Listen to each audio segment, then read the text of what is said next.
내가 이런 말을 쓰는 것은 여러분을 부끄럽게 하려는 것이 아니라 나의 사랑하는 자녀들 같이 훈계하려는 것입니다.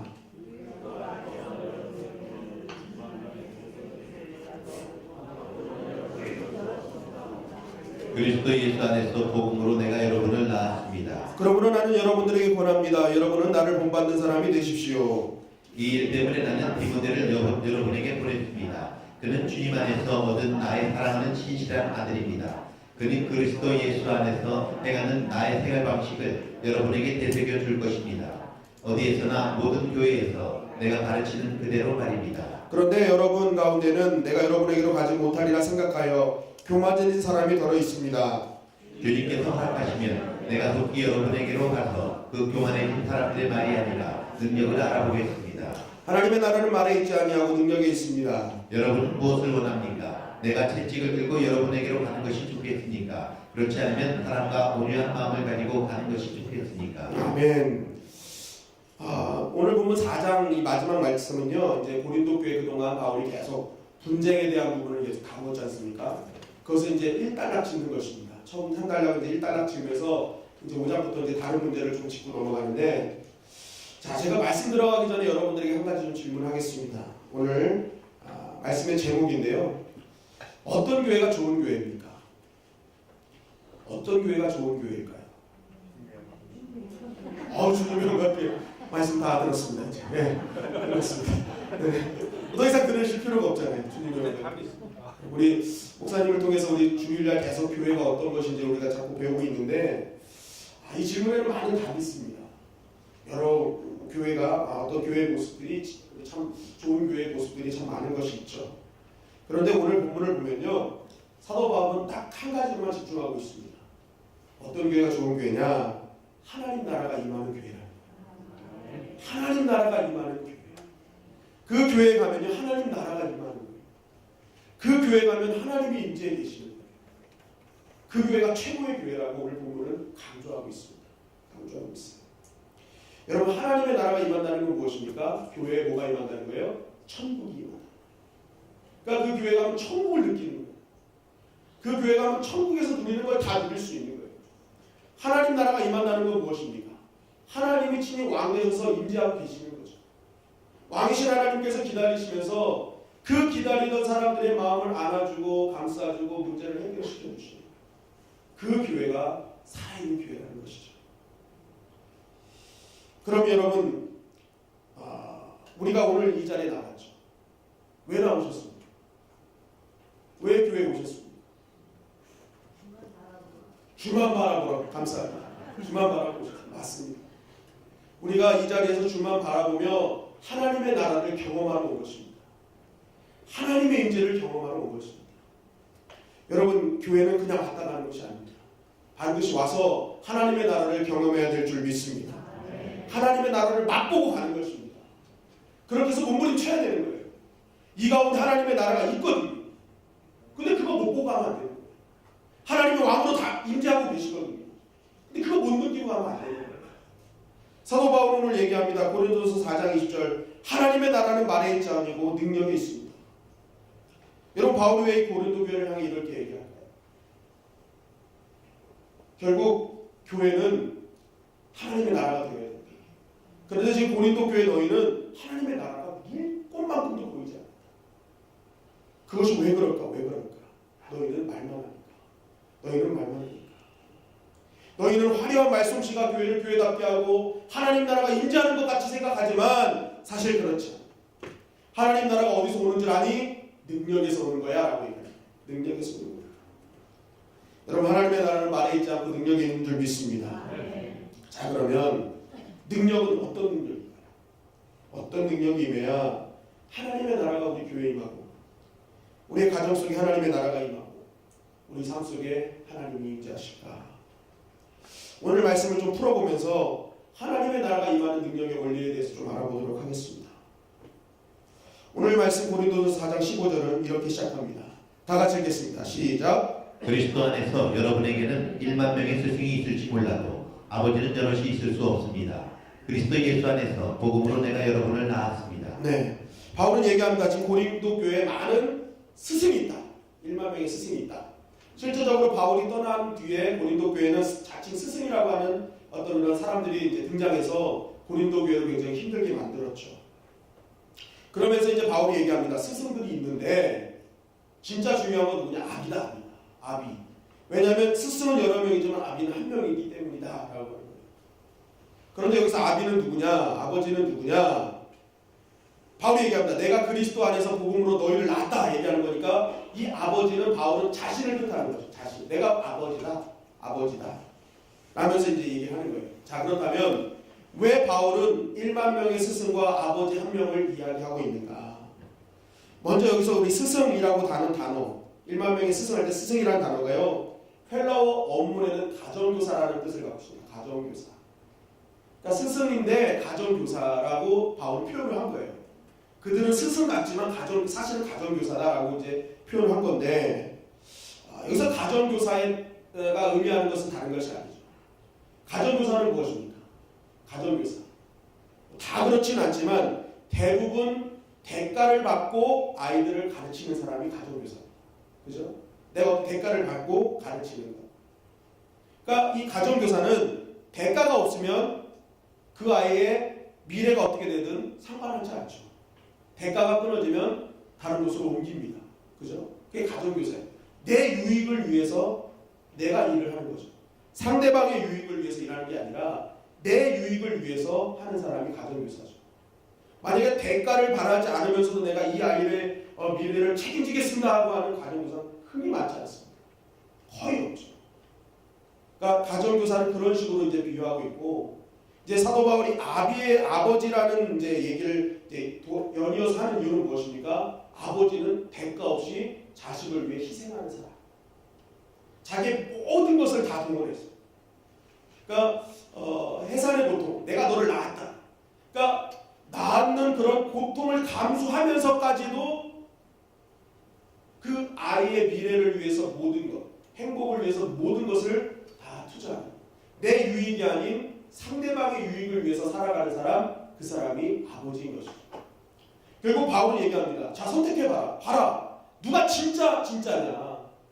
자신들의 유익을 위해서 말로만 하는 그 스승들이 진짜냐? 아니면 너희를 위해서 내가 모든 것을 다 내준 내가 진짜냐? 한번 되돌아보라고. 바울은 되돌아보라고 얘기하는 것입니다. 결국 내가 너희를 위해서 어떻게 살았는지 너희들 알잖아. 나는 나의 유익을 위해 너희들과 함께하지 않았어. 너희들의 유익을 위해 나는 너희와 함께 있었어 라고 바울은 얘기를 하고 있는 것입니다. 그러면서 연이어 이렇게 얘기하죠. 16절입니다. 그러므로 나는 여러분들에게 권합니다. 여러분들은 나를 본받는 사람이 되십시오 라고 얘기하는 거죠. 자, 나는 아버지처럼 너희들을 위해서 너희 유익을 위해서 살았어. 고통을 다 감내하면서 살았어. 그러니까 너희는 나를 본받는 사람이 되어야 해 라고 얘기하는 거죠. 본받는 사람. 자, 어떤 사람이 자신을 본받아라 라는 말을 하기가 쉽습니까? 어렵습니까? 어렵죠. 대부분 나를 본받아라 얘기하면은 사람들이 그런다. 이 교만한 사람이 다 있어. 쥐가 뭔데 본받으라 이렇게 얘기할 수 있죠. 그러니까 내가 감동받아서 나 당신을 본받고 싶습니다 라고 할 수는 있지만, 누군가가 나를 본받아라고 얘기했을 때는 사실 쉽게 다가오지 않는다는 것입니다. 그런데 사도 바울은 지금 나를 본받아라 라고 강하게 얘기를 하고 있어요. 그렇다면 왜 이런 이야기를 하고 무엇을 본받으라는 거예요? 무엇을 본받으라? 이게 앞에 있는 아버지와 연결되는 것입니다. 아버지의 그런 어떤 삶과 연결되는 것이죠. 그러면서 무엇을 본받아야 되는지를 고린도전서 4장 17절이 말씀하고 있습니다. 다 같이 읽겠습니다. 시작. 이 일 때문에 나는 디모데를 여러분에게 보냈습니다. 그는 주님 안에서 얻은 나의 사랑하는 신실한 아들입니다. 그는 그리스도 예수 안에서 행하는 나의 생활 방식을 여러분에게 되새겨 줄 것입니다. 어디에서나 모든 교회에서 내가 가르치는 그대로 말입니다. 네, 이 일 때문에, 나를 본받아야 될 그 이유 때문에 디모데를 보냈다는 거예요. 나를 본받아야 될 이유 때문에 내가 디모데를 여러분들에게 보냈습니다. 그런데 나를 본받아야 될 이유가 무엇입니까? 자, 노란 줄 한번 다 같이 읽겠습니다. 시작. 그리스도 안에서 행하는 나의 생활 방식을 여러분들에게 되새겨 줄 것입니다. 어디에서나 모든 교회에서 내가 가르치는 그대로 말입니다. 자, 디모데는 바울이 신실하게 여길 정도로 믿음이 충만한 사도 바울의 아들처럼 여겨지는 사람이었습니다. 그러니까 바울이 인정하는 믿음의 사람이었다는 것이죠. 그런데 디모데가 어느 정도의 믿음의 사람이었느냐? 사도 바울의 생활 방식을 그대로 되새겨줄 정도의 믿음을 갖고 있었다는 거죠. 사도 바울의 영향력은 엄청났죠. 그런데 사도 바울의 그 삶을 디모데를 보면 저거 사도 바울인데? 하고 느껴진다는 거예요. 저거 사도 바울이 했던 건데? 느껴지는 거예요. 그런데 사도 바울이 어떤 삶을 보여주는 것입니까? 예수 그리스도 안에서 행하는 생활 방식. 그러니까 예수님 뜻대로, 예수님 말씀대로 하는 생활 방식 그대로를 보여준다는 것입니다. 그러니까 사도 바울은 한마디로 어디서나 변함없는 신앙의 모습을 보여주었던 것입니다. 고린도에 있던 이 디모데를 루스드라에서 만났거든요. 루스드라에서 만났던 디모데를 루스드라에 만났는데 루스드라에 있던 고린도와 루스드라 사이에 그 지역적 차이가 있음에도 불구하고 항상 동일한 모습으로 사도 바울은 살았다라는 것을 말씀하고 있는 것이죠. 결국 사도 바울이 자신을 본받아라 라는 것은 무엇입니까? 어디를 가든지, 자, 어디에서나 모든 교회에서 내가 가르치는 그대로, 그러니까 자신의 말한 그대로를 삶으로 이어진 그 모습을 본받아라라는 거예요. 그러니까 예수님이 어떻게 사셨고 예수님이 어떻게 행동하셨고 우리는 그렇게 살아야 된다는 그 말대로 살아가는 나를 본받아라라고 얘기하는 거예요. 그러니까 디모데를 통해서 이 사도 바울은 변함이 없구나, 어디서나 일정하구나, 정말 신실한 사람이구나라는 것을 알려주면서 그것을 본받기를 사도 바울은 이야기를 하고 있는 것입니다. 자, 우리는 여기서 아주 중요한 영적 진리를 깨닫죠. 디모데는 신실한 믿음의 사람이었습니다. 이 신실이라는 피스티스라는 단어가 믿음이라는 단어에 연결되죠. 그러니까 신실하다는 것은 변함없는 믿음이라는 뜻입니다. 그러니까 변함없는 믿음의 사람이었는데 어떻게 그렇게 살았냐는 거예요. 사도 바울과 함께 돌아다니다 보니까 그게 자연스럽게 된 것입니다. 그러니까 사도 바울이 얼마나 신실한 믿음의 사람이었냐면 이 디모데가 늘 함께 다녀도 편함이 없는 거예요. 그러니까 이 사도 바울을 통해서 예수님 안에 사는 사람은 저렇게 사는 거구나. 여러 가지 환경과 어려움, 여러 가지 틀이 다가올 때도 그냥 늘 동일하게 사는 거구나. 말씀 안에서 그 삶으로 말씀을 카피해가지고 사는 거구나. 그냥 저 행동을 보니까 말씀이 생각나야 되는 거구나 라고 사도 바울 디모데는 깨닫게 된 것입니다. 자, 그러면 우리는 신앙생활하면서 이런 고민들을 하죠. 나는 진짜 하나님의 신실한 사람인가? 난 진짜 믿음이 있는가? 이런 생각을 많이 하는데 이런 질문에 대한 정확한 해답을 오늘 말씀해 주는 거죠. 무엇입니까? 너가 진짜 믿음의 사람인 것을 알고 싶으면 네 주변에 있는 사람들을 돌아보라. 너 주변에 있는 사람이 너로 인해서 생활 방식이 바뀌어지고 있다면 너는 진짜 믿음의 사람이야. 허랑방탕하게 살았던 사람이 나와 함께 동행하면서 어느 순간에 허랑방탕의 길에서 떠나서 예수 안으로 들어오고 있다면 당신은 믿음의 사람이야. 그런데 어떤 사람이 나와 동행하다가 정말 신실한 믿음의 사람이었는데 자꾸만 허랑방탕한 길로 들어가고 있다. 그럼 그 사람은 믿음의 사람인가요? 그렇지 않다. 나로 인해서 영향력을 받는 사람들을 보면 내가 믿음의 사람인지 아닌지를 정확하게 판단할 수 있는 것입니다. 사도 바울은 가는 곳곳마다 자신과 함께하는 사람들이 더 신실하게 하나님 안으로 들어오게끔 만드는 사람이었죠. 결국 사도 바울은 진짜 믿음의 사람이었던 것입니다. 예수님께서 이 땅을 떠나시면서 오실 성령님에 대해서 이렇게 말씀하셨습니다. 요한복음 14장 26절입니다. 다 같이 읽겠습니다. 시작. 그러나 보혜사 곧 아버지께서 내 이름으로 보내실 성령께서 너희에게 모든 것을 가르쳐 주실 것이며 또 내가 너희에게 말한 모든 것을 생각나게 하실 것이다. 네, 성령님을 통해서 예수님이 보인다는 거예요. 성령님을 통해서 예수님을 생각나게 하실 거라는 거예요. 자, 누가 성령 충만한 사람입니까? 성령 충만을 우리 자꾸만 현상적인 부분에 막 집중하죠. 근데 성령 충만은 또 다른 의미가 있어요. 물론 그것도 맞아요. 그러나 성령 충만은 무엇입니까? 어떤 사람이 성령 충만한 사람이에요? 내가 조금 방언 못해도 상관없어요. 내가 조금 은사가 없어도 상관없어요. 진짜 성령 충만한 사람은요, 말씀 가운데 보면은요, 뭐냐면 내가 행동 하나 했을 때 내 행동을 보고 누군가 예수님을 본다면, 내 말 한마디에 누군가 예수님의 음성을 듣는다면 그 사람은 성령 충만한 사람이라는 것이죠. 왜냐하면 성령은 예수님을 생각나게 하기 때문에, 예수님의 말씀을 생각나게 하기 때문에. 그러니까 내가 성령 충만해서 내 행동 하나하나를 통해서 누군가 날 봐요. 그런데 날 보는 사람이 예수님을 보는 거예요. 그럼 그 사람은 성령 충만한 사람인 것입니다. 그러니까 여러분, 내가 성령 충만을 자꾸만 현상적으로 보지 말고 내가 또 말씀 안에서 살기를 우리는 힘써야 되는 것이죠. 내가 말씀의 내 모습을 통해서 말씀이 드러나기 시작할 때 그 가운데 크신 성령의 역사가 일어나는 것입니다. 그런데 나를 보면 자꾸만 엉뚱한 것이 생각나요. 저 사람을 보면 세상의 것들이 생각나죠. 근데 자꾸만 이렇게 생각나게 해야 되는 거죠.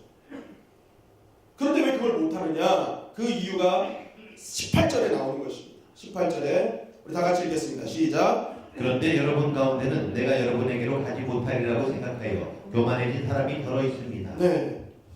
왜 이렇게 해야 되는데, 나를 통해 예수님의 말씀이 생각나야 되고 그런 삶이 드러나야 되는데 왜 못하느냐? 그 이유를 사도 바울은 교만 때문이라는 것입니다. 교만.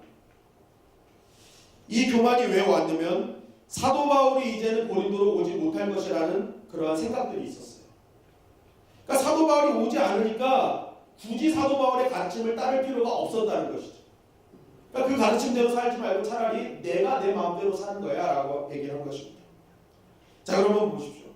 바울이 고린도 교회에서 무엇인가를 얘기할 때 바울의 이야기를 했습니까? 바울은 선교여행을 하면서 단 한 번도 자신의 얘기를 한 적이 없습니다. 간증도 딱 3번만 했습니다. 그런데 그런 바울이 얘기했던 건 무엇입니까? 오직 하나님의 말씀만 전했어요. 예수님이 누구신지, 그 예수님을 믿으면 어떻게 되는지 주님의 말씀만 전했단 말입니다.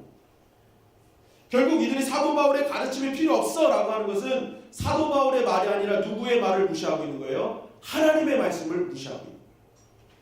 하나님의 말씀 자체를 무시하고 있는 거예요. 결국 교만은 무엇입니까? 내가 하나님을 믿는다면서 주의 말씀보다 내 생각, 내 뜻을 앞세우는 사람이 교만한 사람인 것입니다. 인사 안 하고 거만해 보이고 그게 교만이 아니라, 하나님 입장에서 볼 때 진짜 교만한 사람은 하나님을 믿는다 하면서 말씀대로 살지 않는 사람, 말씀보다 내 뜻이 먼저 앞서는 사람, 그 사람이 교만한 사람이라고 말하고 있는 것이죠. 왜냐하면 말씀보다 자신을 더 높은 거리에 세워놓고 있는 것입니다. 말씀은 필요 없어. 내가 더 내 생각이 맞는 거야. 그러니까 한 번도 말씀대로 가려고 하지 않죠. 이렇게 볼 때 겸손은 뭘까요? 겸손은 인사 잘하고 막 이렇게 비유 맞춰주고 이런 사람이 겸손이 아니라 하나님의 말씀을 진짜 하나님의 말씀이라고 믿고 행하는 사람이 겸손한 사람인 것입니다. 저는 우리 주님의 영광교회 모든 성도님들이 겸손한 사람이 되시기를 주님의 이름으로 간절히 축원합니다. 그러면서 이제 고린도전서 4장 19절을 통해서 이렇게 사도 바울은 얘기합니다. 주님께서 허락하시면 내가 속히 여러분들에게 가서 그 교만해진 사람들의 말이 아니라 능력을 알아보겠습니다 라고 이제 얘기합니다. 자, 내가 하나님께서 이제 주님께서 나에게 기회를 주시면 내가 당장 고린도 교회로 갈 것이다. 그리고 나서 그 1만 명의 스승이라는 사람들을 내가 직접 볼 것이다. 그래서 뭘 볼 것이냐 하면 그들의 말, 화려한 말이 아니라 그들의 능력을 볼 거야. 바로 여기서부터 이제 능력이 나옵니다. 이 능력을 알아야 하나님의 나라가 되는 거예요. 근데 바울이 말하는 이 능력이 무엇이냐? 병 고치고 통변하고 예언하고 그런 능력이 아니라 이 4장까지 나오는 계속적인 바울의 문맥은 다른 것이 아닙니다. 능력은 말씀대로 사는 능력이 있느냐는 겁니다. 고린도 교회 너희들 말을 하는데 말만 하는데 진짜 너희들 그 말대로 사는 능력이 있는지 내가 볼 거야 라고 얘기합니다. 너희들 말이 화려하지, 내가 신앙이 이 정도예요, 내가 얼마나 오래됐는지 몰라요, 계속 말을 하지, 그런데 내가 볼 거라는 거예요. 진짜 너희들이 그렇게 부풀려진 대로, 부풀리게 말한 그 교만대로 너희들이 진짜 그런 삶의 능력을 가지고 행동을 가지고 사는지 내가 볼 거야 라고 말하는 것입니다. 그러니까 이 사도 바울이 계속 보니까 고린도 교회에 실제적인 삶에서 말씀대로 사는 능력이 전혀 보이질 않는 거예요. 말만 없어요.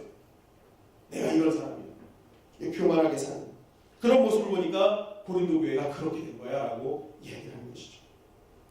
그러면서 20절 우리가 잘 아는 말씀이 나오는 것입니다. 20절 말씀 우리 다 같이 큰 소리를 읽겠습니다. 시작. 하나님 나라는 말에 있지 아니하고 능력에 있습니다. 네. 하나님의 나라는 말에 있지 않고 능력이 있다. 하나님의 나라는 너희가 말에 있는 줄 알고 유창한 말로 자꾸만 교회를 어떻게 해보려고 하는데 그런다고 해서 하나님의 나라가 교회에 임해? 그렇지 않아. 하나님의 나라가 교회에 임하려면 말씀을 살아내는 능력, 삶으로 풀어내는 능력이 있어야 그 교회에 하나님의 나라가 임하는 거야 라고 증거하고 있는 것입니다. 어떤 전사님이 결혼을 했다고 합니다. 신혼방에 들어가서 이렇게 짐을 정리했대요. 짐을 정리하다가 전사님이 딱 봤는데 이 사모님의 물품 중에 이만한 통이 하나 있더라는 거예요. 통이. 그래서 전사님이 물어봤더니 이게 도대체 뭡니까? 라고 물어봤더니 이 사모님이 전사님 그 통만은 제발 어떤 용도로 사용될 것인지 묻지 말아주세요 라고 얘기를 합니다. 절대 묻지 말아주세요. 그래서 너무 완강하게 그러니까 알겠습니다. 내가 묻지 않겠습니다 하고 이제 묻지 않았습니다. 그리고 나서 이제 20년이 세월이 흘렀어요. 20년 세월이 흘러서 이제 전사님도 목사님이 됐어요. 목사님이 돼서 목회도 잘 하시고 그러다가 이제 사역지를 옮기게 돼서 이사를 가는데 이사의 짐을 챙기다 보니까 20년 전 사모님이 절대 열지 말라는 통을 발견하게 된 거예요. 그래서 목사님이 생각했습니다. 야, 그래도 20년이 지났으니까 열어봐도 되겠지 하고 이제 뚜껑을 다 열어봤어요. 그러더니 그 안에 현금 300만 원하고 계란 3알이 들어있는 거예요. 계란 3알. 이게 뭐지? 하고 이렇게 보고 있는데 갑자기 사모님 들어온 거예요. 그래서 사모님한테 들켰죠. 여보 그거 하지 말라는데 왜 그거 했어요? 그래서 이제 막 사모님이 뭐라 한 거예요. 그래서 목사님이 아니 근데 이게 도대체 뭐야? 왜 돈이 300만 원 있고 계란 3알이 있어? 라고 그러니까 사모님이 어차피 들켰으니까 이제 제 솔직하게 얘기하겠습니다 라고 이제 얘기하는데 이 통은 당신이 이제 말씀을 증거할 때마다 내가 졸리면 계란을 하나씩 넣는 통이었습니다. 계란을 하나씩. 근데 계란이 몇 개 있었어요? 3개. 그래서 목사님이 기쁜 것입니다. 이야, 20년 동안 나 세 번밖에 안 졸렸어? 얘기를 한 거예요. 그러면서 막 기뻐서 얘기하는데 그럼 이거 300만 원은 뭐야? 그랬더니 네? 계란 판돈이라고. 계란 판돈이라고. 계란 판돈. 그래서 제가 이 말을 듣고 우리 교회 집에 냉장고 열어봤더니 계란이 너무 많아요. 계란이 너무 많아요. 그래서 다행히 돈은 없었습니다. 계란 너무 많고 돈은 없었는데. 네. 그러니까 이게 계란 판돈이 300만 원이 얼마나 많이 졸았다는 거예요. 졸았다는 거예요. 웃으라고 한 얘기지만 여러분 가만히 보십시오. 누가 잘못했어요? 네? 누가 더 잘못했습니까? 말씀 전하는 목사님 잘못했죠. 왜 이렇게 재웁니까? 재우지 말아야 되는데 왜 이렇게 재웁니까? 그래도 교회 와서 푹 주무시고 가면 회복이라도 되고 가시니까 네, 감사한 거죠. 집에서 안 주무시고 교회에서 주무시고. 근데 저는 이 글을 읽으면서 사모님이 좀 잘못한 게 아닌가 싶어요.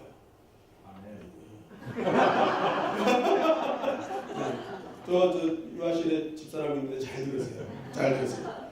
자, 왜 사모님이 잘못했느냐? 왜 잘못했느냐? 제가 이렇게 말씀드리면서 이 사모님은 이 말씀의 진정한 의미를 알지 못했기 때문인 것을 이렇게 발견했습니다. 왜냐하면 사모님은 말씀을 듣는 것으로만 생각한 거죠.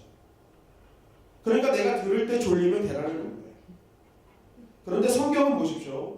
성경은 말씀을 듣는 것으로 끝나고 있지 않죠. 신명기 28장 2절입니다.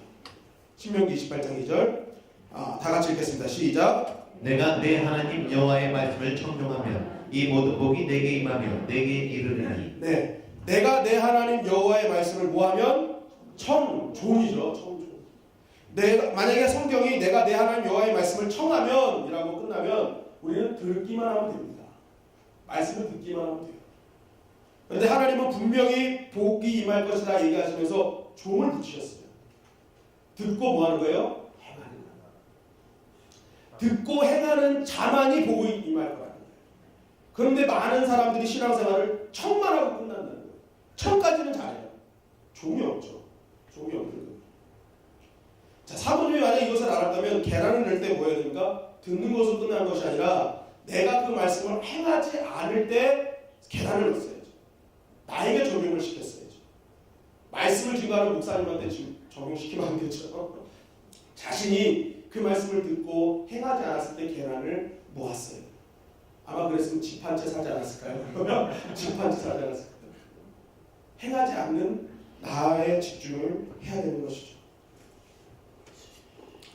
인간의 일생이라는 책을 보면요, 프랑스 사람들이요 표현을 제일 잘한다고 합니다. 표현을 제일 잘하는데 그 사람들이 말씀대로 산다는 것, 믿음으로 산다는 것이 무엇인지를 이렇게 표현하고 있다고 합니다. 참 믿음은 하나님의 말씀을 내 행동 속에 집어넣는 것. 그러니까 참 믿음은 하나님의 말씀을 내 행동 속에 집어넣는 것. 내 손과 발이 하나님의 말씀을 집어넣는 것, 이것이 참 믿음이라는 것입니다. 정말 되게 좋은 표현 아닙니까? 내가 손으로 움직이는 모든 행동 속에 하나님의 말씀이 있어야 되고 내가 걷는 발을 통해서 하나님의 말씀이 항상 나와야 되는 거죠. 그러니까 참 믿음은 그거라고 말하고 있는 것이죠.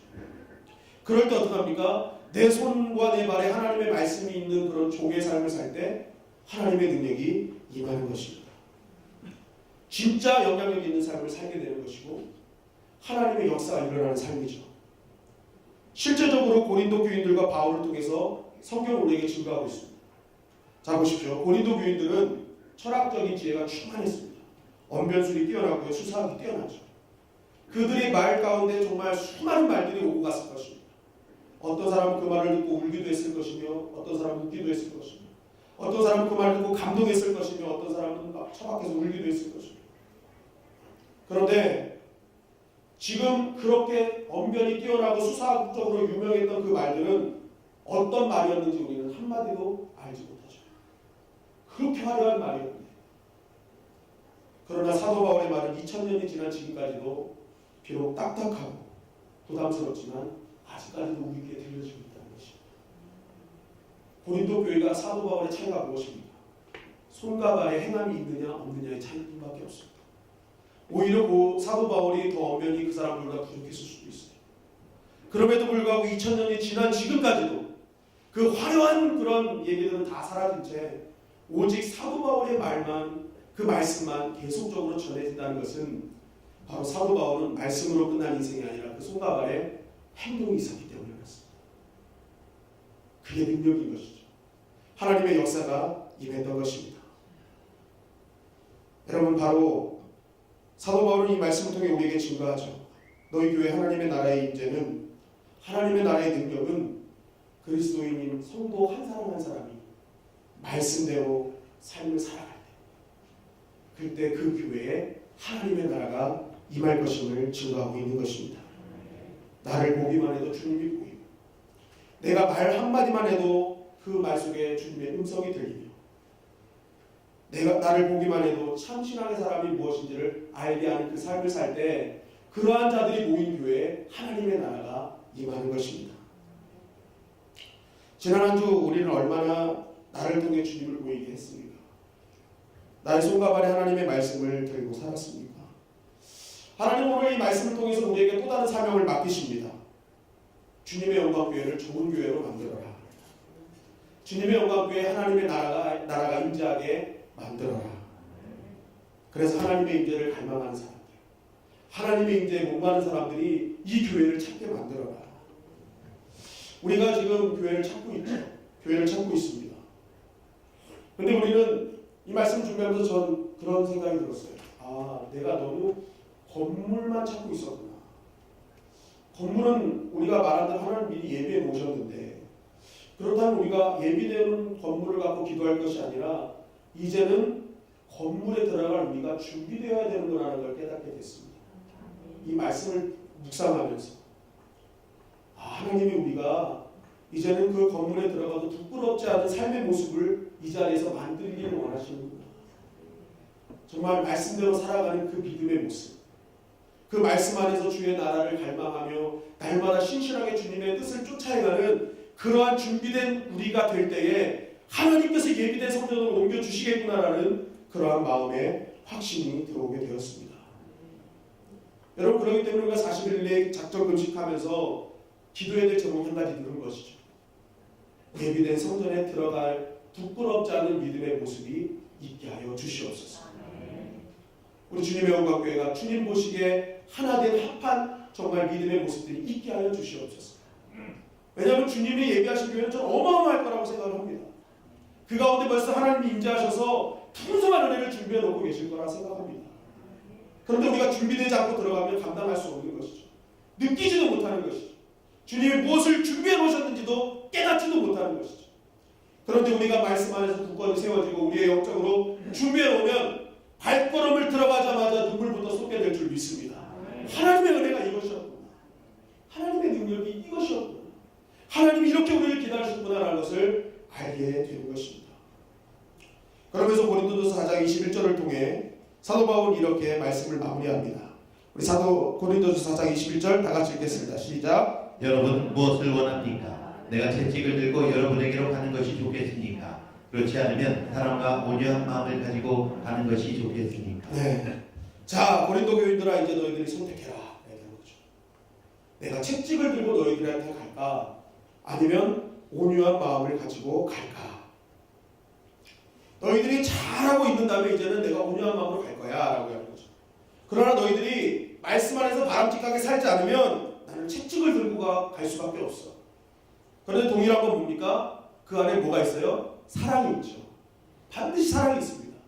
올바른 길로 가게 하는 그 사랑이 채찍 가운데도 있다는 것이죠. 자, 그럼 우리 여기서 한 가지 깨닫게 됩니다. 바울이 매를 들고 가느냐 온유한 마음으로 가느냐는 누가 선택하게 하는 거예요? 누가 선택하게 하는 거예요? 고린도 교인들이 선택하게 하는 거죠. 고린도 교인들이 어떻게 하느냐에 따라서 바울이 매를 들고 가느냐 온유한 마음으로 가느냐가 결정되는 것이죠. 사도 바울은 이 말씀을 통해 이렇게 말씀하고 있는 것입니다. 너희들이 어떤 상태이냐에 따라서 하나님이 너희들에게 다가갈 때 온유하게 다가가실 수 있고 매를 들고 다가가실 수도 있다는 것입니다. 결국 우리의 삶 속에 내가 하나님의 말씀과 믿음 안에서 충만한 마음이 갖고 있다면 하나님은 오늘 우리에게 온유함으로 다가오실 줄 믿습니다. 그 하나님의 능력으로 우리에게 다가오실 줄 믿습니다. 그러나 하나님은 공의의 하나님이며 사랑의 하나님이시기 때문에 때로는 내가 잘못 가면요 채찍을 들고 오신다. 채찍을 들고 오십니다. 여러분 가운데 하나님이 어떤 하나님이 올 것이냐는 여러분들 선택에 달려있는 것입니다. 여러분들이 어떻게 살 것인가에 결단하고 결정하는 것에 따라서 하나님이 어떤 하나님을 오실지를 하나님이 결정하시는 것입니다.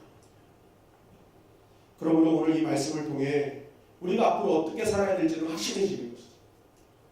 내 삶 속에 늘 하나님의 온유한 하나님, 살아계신 하나님, 전능한 하나님이 날마다 우리 삶 가운데 임재하기 위해서 오늘 우리가 해야 되는 것은 다른 것이 아닙니다. 오늘부터 내 손과 발에 말씀이 있게 하여 주시옵소서. 나의 모든 선택이 말씀이 있게 하시고 나의 모든 결정이 말씀이 되게 하여 주시옵소서. 나를 통해 하나님이 증거되게 하시고 예수 그리스도의 음성이 듣게 하시고 그 마음을 깨닫게 하여 주시옵소서. 우리가 그러한 삶을 결단하며 고백하며 나아갈 때에 하나님은 온유의 하나님, 우리의 모든 문제를 해결해 주실 왕의 하나님, 오늘도 우리에게 힘껏 다가와 주실 줄 믿습니다. 그러므로 아무리 힘들고 아무리 어려워도 말씀을 떠나지 마십시오. 끝까지 말씀 붙들고 살아가는 말미암아 우리가 믿는 그 하나님의 역사를 날마다 경험하는 저와 여러분들이 되시기를 간절히 바랍니다.